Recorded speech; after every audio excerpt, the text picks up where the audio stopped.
आप सभी भक्तों को चैत्र नवरात्रि साल 2021 की बहुत बहुत शुभकामनाएं।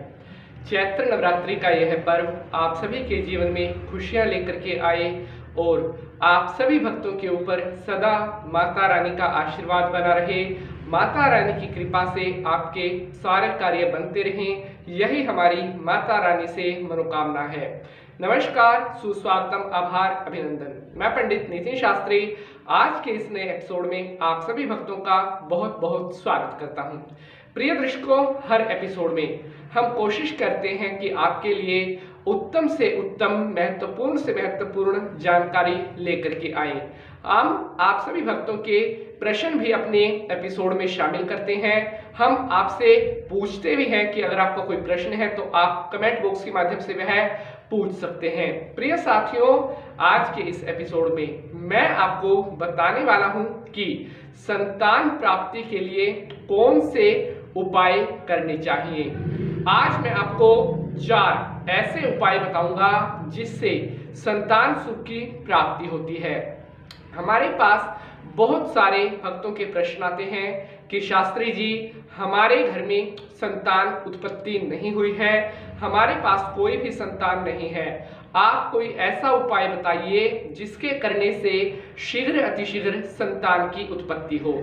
क्योंकि वैवाहिक जोड़े के लिए जो सबसे बड़ा सुख होता है वह संतान का सुख होता है। एक औरत के लिए सबसे बड़ी अगर कोई खुशी की बात होती है तो वह होती है कि उसके पास संतान का सुख हो। क्योंकि संतान के जन्म लेने के बाद बहुत सारी खुशियां परिवार में आती हैं। संतान का जन्म होने के साथ ही सभी तरह से परिवार में खुशियां और एक अलग वातावरण बनने लगता है। लेकिन अगर सही समय पर संतान ना हो तो इसके कारण कई चिंताएं हो सकती हैं। कई बार परिवार का माहौल भी अच्छा नहीं रहता। तो आज मैं आपको बताने वाला हूं कि अगर आप में से किसी भी दंपत्ति को संतान उत्पत्ति में दिक्कत आ रही है या आपके विवाह को कई वर्ष हो गए हैं लेकिन फिर भी संतान उत्पत्ति नहीं हो रही है, तो आज जो 4 उपाय मैं आपको बताने वाला हूं, यह उपाय आपने बड़े प्रेम से, बड़ी श्रद्धा से करने हैं। क्योंकि जितना अधिक भाव से आप इन उपायों को करेंगे उतना ही जल्द आपको इन उपायों के रिजल्ट मिलेंगे। प्रिय साथियों, कोई भी उपाय हो, कोई भी मंत्र हो, कोई भी रेमेडी हो, वो तभी काम करेगी अगर उस उपाय को करने में आपकी श्रद्धा होगी, भगवान के प्रति आपकी निष्ठा होगी। बिना श्रद्धा के, बिना विश्वास के कोई भी कार्य पूर्ण नहीं होता। अगर आप चाहते हैं कि जो उपाय आप करते हैं उसका फल आपको मिले, उसका पूर्ण परिणाम आपको प्राप्त हो, तो उपाय करते समय अपने मन में आपने किसी भी तरह की दुविधा नहीं रखनी है और भगवान का ध्यान करते हुए सच्चे मन से आपने उपाय को करना है, जिससे कि शीघ्र अतिशीघ्र किए जाने वाले उपाय का परिणाम आपको प्राप्त हो। तो मेरे प्यारे साथियों, आज के इस एपिसोड को शुरू करने से पहले सभी भक्त हाथ जोड़ करके मैया भगवती को नमस्कार करते हैं। ओम सर्व मंगल मांगल्ये शिवे सर्वार्थ साधिके शरण्ये त्र्यंबके गौरी नारायणी नमोस्तुते। जय माता की। तो मेरे प्यारे दर्शकों, मैं पंडित नितिन शास्त्री आज आपको बता रहा हूं संतान प्राप्ति हेतु किए जाने वाले 4 महा उपाय।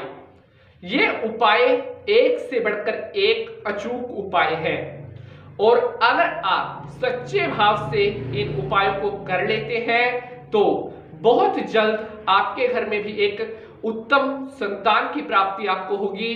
बहुत जल्द आपके परिवार में भी संतान की उत्पत्ति होगी।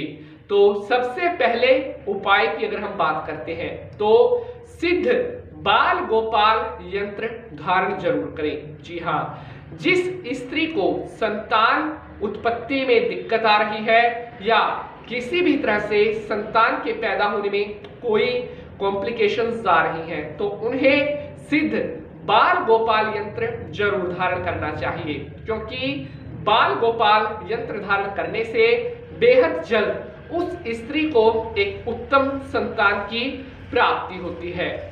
वीडियो में बढ़ते हैं आगे और बात करते हैं दूसरे उपाय के बारे में। तो दूसरा उपाय है नींबू के पुराने पेड़ के जड़ को दूध में पीसकर और उसमें घी मिलाकर के पीने से पति प्रसंग द्वारा स्त्री को संतान की प्राप्ति जरूर होती है। आपने नींबू के पुराने पेड़ की जड़ को दूध में पीसकर उसमें घी मिला लेना है और इसको पीना है। बहुत जल्द स्त्री को एक उत्तम संतान की प्राप्ति होगी। बेहद ही दिव्य उपाय है। बढ़ते हैं आगे, रुक करते हैं उपाय नंबर 3 के बारे में। तो उपाय नंबर 3 है रविवार को सुगंधरा की जड़ एक वर्णा गऊ के दूध के साथ पीस करके ऋतु काल में पीनी चाहिए। यहाँ पर प्रश्न आता है कि एक वर्णा गाय कौन सी होती है, अर्थात जिस गाय का रंग या तो पूरी तरह से काला हो या पूरी तरह से सफेद हो, अर्थात वह गौ माता सिर्फ एक ही रंग की होनी चाहिए, कई रंगों की नहीं होनी चाहिए। रविवार को सुगंधरा की जड़ एक रंग वाली गाय के दूध के साथ पीस करके ऋतु काल में पीनी चाहिए। बड़े से बड़ा बांध्य दोष भी समाप्त हो जाता है और स्त्री को बेहद जल्द संतान की प्राप्ति होती है। बहुत ही दिव्य उपाय है। बढ़ते हैं वीडियो में आगे और बात करते हैं सबसे अंतिम चतुर्थ उपाय के बारे में।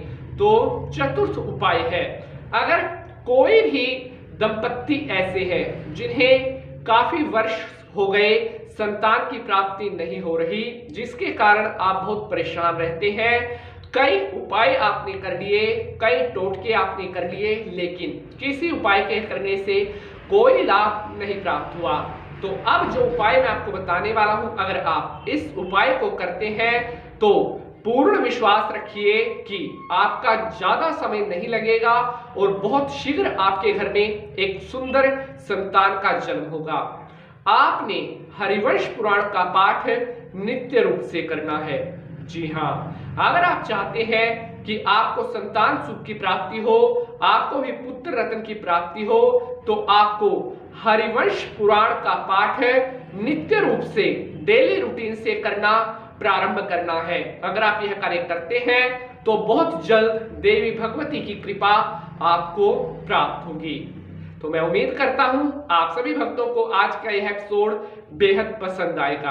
अगर आज के इस एपिसोड से जुड़ा हुआ आपका किसी भी तरह का कोई प्रश्न है तो कमेंट बॉक्स के माध्यम से आप अपना वह प्रश्न हमसे पूछ सकते हैं। आज के लिए बस इतना ही।